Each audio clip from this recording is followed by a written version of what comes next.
2시간 전에 마감한 트레이더가 생생하게 전하는 글로벌 마켓 리뷰 델타원입니다. 우리 증시는 저 PBR 테마로 놀라운 폭등을 했고 해외 증시 또한 유럽은 눌렸지만 미국은 나스닥 중심으로 또 올랐습니다. 오늘은 두 가지 이야기를 해볼 텐데요. 지난 영상에서 제가 저 PBR 테마는 진짜라는 이야기를 했었죠. 이것에 대해서 좀 더 디테일하게 이야기를 해볼 것이고 미국이 비농업 고용지수가 강하게 나와서 금리가 폭등을 하고 비달러 바스켓이 박살이 났음에도 불구하고 왜 미국 증시가 올랐는지를 이야기해 보겠습니다. 특히 저 PBR 테마는 여러 가지 시사한 바가 있다고 생각하니 영상이 마음에 드시면 다른 분들에게 영상 추천과 공유를 해주시면 감사하겠습니다.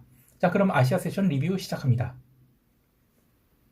우리 증시는 선물 시가가 2포인트를 약간 넘는 수준에서 출발하였는데 전일 영상에서도 언급했듯이 2포인트 수준의 상승은 베이시스의 정상화를 의미하는 것이지 뭐 제대로 상승이 나온 것은 아니에요. 그래서 이거 올랐다고 해서 쇼치면 안 된다. 업사이드가 훨씬 더 크게 열려있다. 그래서 풋매수는 하면 안 된다 이런 얘기를 했었죠. 그리고 콜옵션 환매가 나온지를 옵션 행사가들 고르게 열어서 봐야 된다라는 얘기 했었는데요. 개장과 함께 외국인들은 선물 매수는 그러지 강하지 않았지만 콜옵션은 그야말로 전 행사가에서 강력한 환매가 나오기 시작했습니다. 콜옵션 행사가 340 이하의 내가격 옵션들이야 뭐 델타 값이 커졌으니까 환매가 나온 것은 당연하지만 345부터 355 사이의 콜옵션 환매가 동시다발적으로 그리고 강력한 규모로 들어오면서 8시 45분 이 파생시장 개장과 함께 5분 동안 풋콜레이션은 0.6까지 줄어드는 초강력 상승 신호가 나왔어요.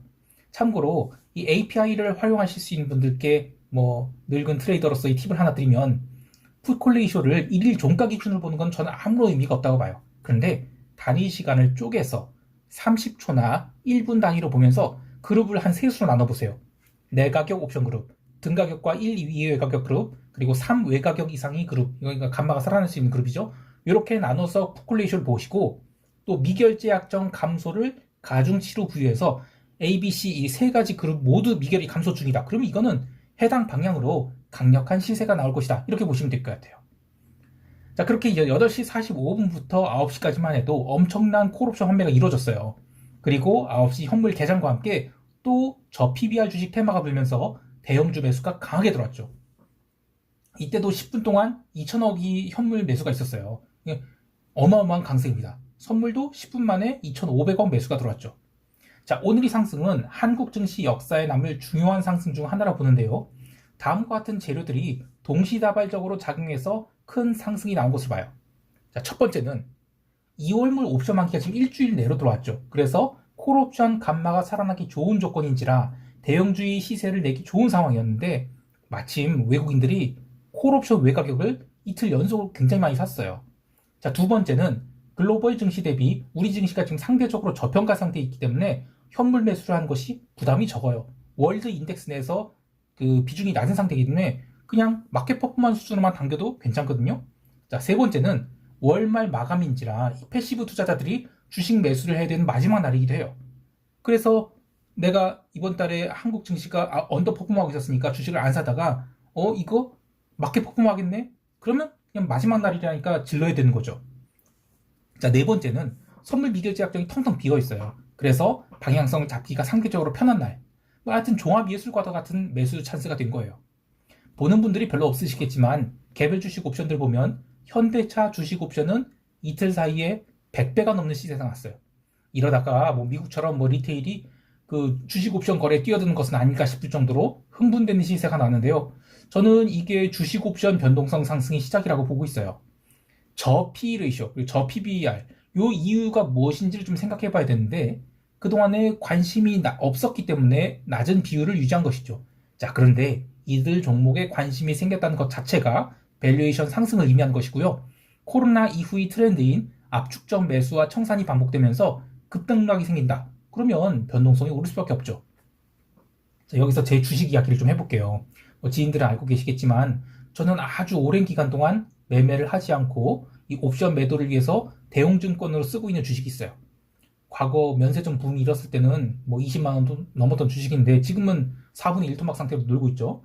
대충 무슨 놈인지 감 오실 것 같은데요. 제가 매입한 단가가 이제 2만 원 후반대예요. 아직은 플러스이지만 이게 10배 갔다가 이렇게 처박혔으니까 그 사이에 뭐 샀다 팔았다 했으면 뭐 이런 생각을 할 법도 하죠. 그런데 저는 전혀 신경 쓰이지 않습니다. 주식을 대운 걸어 놓고 옵션 매도해서 누적한 이익이 제가 주식 산 대금보다 훨씬 커요. 마찬가지로 저 PBR 주식들, 특히 저는 현대차, 모비스 이런 주식 너무너무 좋아하거든요. 저는 이번 그 저 PBR 테마는 진짜다. 이건 지금이라도 사고 잊어먹어라. 라는 이야기를 하기 시작했는데요. 야, 사서 물리면 어떻게 하냐 하실 때 신경 쓰지 말고 그냥 주식해서 매수하고 파생상품 대용증권을 설정한 다음 6개월 만기짜리든 아니면 12개월 만기가 되는 중기 콜옵션을 레이쇼 스프레드 매도할 때 아니면 네이키드 매도해도 상관없어요. 머리 아프면. 그리고 증거금은 한 10% 구간에서 순이험 증거금을 자산이 5%만 잡아라. 요 정도 얘기를 하거든요. 아, 이거 너무 어렵다. 파생 난 안 해. 이런 분들한테도 한 얘기가 있어요. 특히 뭐 죽어도 파생은 하지 마라.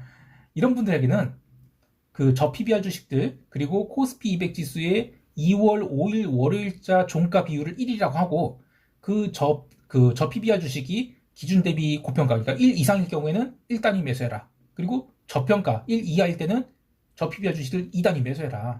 어차피 저 PBR 주식은 지금 베타가 커지는 구간에 들어왔기 때문에 밀리면 무조건 사야 되는데 뭐보다 밀리면 이런 기준이 있어야죠. 그래서 그거를 코스피 200 지수의 2월 5일 종가를 기준으로 해서 올해 상반기 내내 한번 해봐라. 물론 이거는 델타 해지는 안 될 거예요. 그렇지만 핵심은 저 PBR 테마는 진짜다. 그리고 저 PBR 주식을 사고 장기 콜옵션을 팔면 더욱더 편안한 트레이딩 아이디어가 될 수 있겠죠. 뭐 이것을 뭐 인덱스 코스피 200 인버스 ETF랑 섞어서 해도 되는데 저는 인버스 사실 별로 안 좋아해요. 그래서 저 PBR 주식들 이거는 진짜 테마다라고 생각해요. 아, 또 제가 여기 흥분해서 광을 팔다 그러면 델타원이 흥분할 때가 꼭지라고 하는 친구들도 있을 텐데 뭐라도 좋아요. 저는 우리 시장 대형주가 움직인 것 자체가 트레이더로서는 기쁜 일이라고 생각합니다. 특히 젊은 친구들이 좀 돈을 좀 벌었으면 좋겠어요. 그 이상한 주식 그 좀 하지 마시고 자, 뭐 이상한 주식이라면 또 제가 또 꼰대가 될 수 있으니까 여하튼 저 PBR 주식 테마는 진짜라고 생각합니다. 다시 시황으로 돌아가서 외국인들이 현물을 거의 2조 원치를 장마감까지 선형적으로 매수하고 선물 또한 장중 1조 9천억 원치를 매수했다가 막판에 조금 팔긴 했는데 이거 어마어마한 매수가 들어온 거잖아요. 그런데 선물 베이시스는 그리 좋지 않았어요. 현물 매수 차익거래 한 2천억 정도 들어왔죠. 근데 이거는 외국인이 콜옵션 환매로 인해서 합성 선물이 살아나서 매수 차익거래가 들어온 것이지 선물 미결제 약정은 장중에 엄청나게 증가했어요. 한 1만 개가 넘게 증가했던 거를 30분도 안 되는 마지막 시간에 순식간에 털어서 2,700개밖에 안 늘어났어요. 이거는 오늘 들어온 이 외국인 매수가 위에서 이야기한 그 역사적인 매수 조건 4가지에 해당돼서 현물 매수가 마지막 불꽃을 낸 것이지 파생 시장에서 시장을 추세적 롱으로 보고 선물 매수가 들어온 상황은 아니다. 이렇게 보기 때문에 장중에 증가했던 미결 막판에 다 거의 다 털었다라고 보고 있어요. 자, 그렇다면 이것은 저희 직전의 주장, 그러니까 저 PBR 테마가 진짜다. 이들 주식이 더 갈 수 있다는 것과 좀 상반된 주장 아니냐라고 하실 수 있는데요. 이 맥락을 잘 이해하셨으면 좋겠어요. 저는 저 PBR 주식에 대한 관심이 증가하고 있는 것은 해당 주식이 변동성 증가를 의미한 것이고 이거는 기준지수, 코스피 200 대비 아웃퍼폼할 가능성이 높다는 것을 이야기하는 거예요. 코스닥 개잡주는 몇 년을 물려있다가 휴지가 될 수 있죠. 그런데 이들 저 PBR 주식은 마켓 언더퍼포밍 정도도 그리 크지 않은데다가 이 물려도 마켓 퍼포밍이 될 수 있는 전환점이 된 것 같아요. 그래서 올해 내내 관심을 가져도 된다 이렇게 보는 것이에요.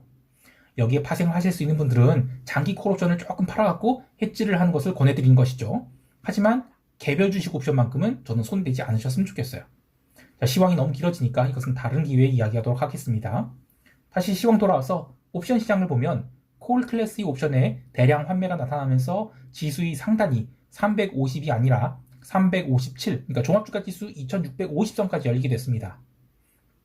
옵션 시장에서 환매가 강하게 나오면서 전체 옵션 변동성은 크게 상승했는데 한편 지금 이 지수 상승이 월말 마감 때문에 현물 매수가 강하게 들어오면서 올라간 것이라 풋 클래스에서의 미결은 얼마 증가하지 않았죠. 변동성 증가로 인한 등락은 있겠지만 다시 종합주가 지수 2500 초반으로 내려간 것은 최소한 이번 만기엔 좀 어려워 보여요. 외국인들은 이틀 연속 외곽의 콜옵션 환매를 하면서 지수 상단을 열어놨는데요. 롱간말을 잡은 포지션이 지금 상당히 큰 이익 상태죠. 그래서 야간 선물 시장에서 약보합으로 선물이 마감했다 하더라도 저는 시장의 상승이 완전히 끝났다라고 보기 어렵다라는 얘기합니다. 자, 오늘은 아시아 세션 리뷰가 길어졌어요. 영상을 1부와 2부로 나누어서 업로드하겠습니다. 영상이 마음에 드신다면 많은 분들께 공유 부탁드릴게요. 자, 그럼 2부 유럽 세션과 미국 세션 그리고 시장 총평, 대응 전략 2부 영상에서 뵙겠습니다. 감사합니다.